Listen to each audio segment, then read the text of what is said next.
Hello, guys. Listen to this. Avoid religion by all means. By all means possible. Religion is worse than this disease. Religion helps you to think. You don't have the ability to think for yourself. It regulates your mind. You have no power over your thought. Now, listen to me. A man came into my DM and was telling me some things of what he is going through.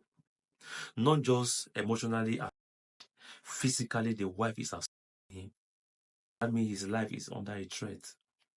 So he has involved the church several times.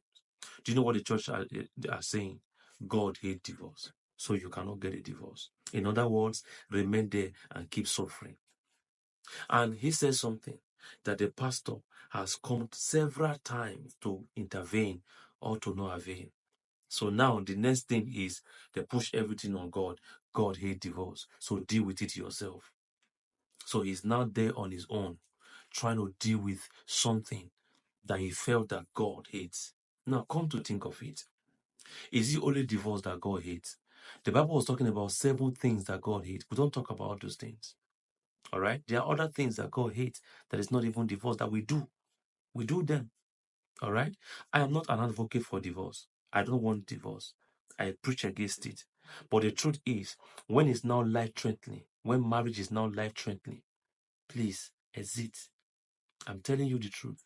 Now, there's our sister who God has blessed with so much gifts. She sings and angel will come.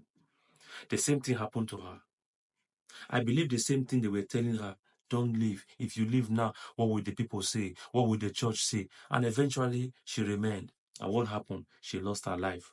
And the church was actually saying something. People were actually saying something.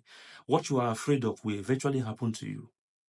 For me, I will advise, if you are in a toxic marriage, if you are in a toxic relationship where it is now confrontational, where it's now violent, please, I beg you, leave. The church that are telling you that God hates divorce, they are not the one that will be the one to be. They are not the one in that marriage. Sometimes it's easier to advise people when you are not the one wearing their shoe. Believe me, it is easier to advise people when you are not the one wearing the shoe.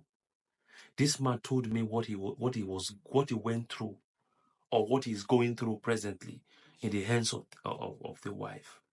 And there are so many men like that. There are so many women like that going through hell in their home. But yet, they are asking you not to cry out. They told you, keep quiet, don't go out. If you go out now, God is a monster. God will destroy you. Are you sure? Are you sure? How do you even rate this God?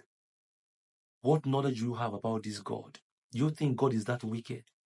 And come to think of it, was God actually in that marriage? Because anywhere God is, one thing will never be lacking, which is love. The Bible says God is love. So how do you know that even God is not in that marriage? It's when love is lacking. All right? It's when love is lacking, then you know God is not here. Because how you know God is in a place? You will see love, because God is not prayer. God is not giving. God is love himself, which is the center point of every other thing you can think about. So I would advise, if you are in any relationship or you are in any marriage that is already getting too toxic, a fight every now and then, you better leave, because a day will come, you may not be able to come out alive. This is my opinion. All right? This is my opinion. So please, go ahead and share this video. Comment your opinion as well. Shalom and shalom.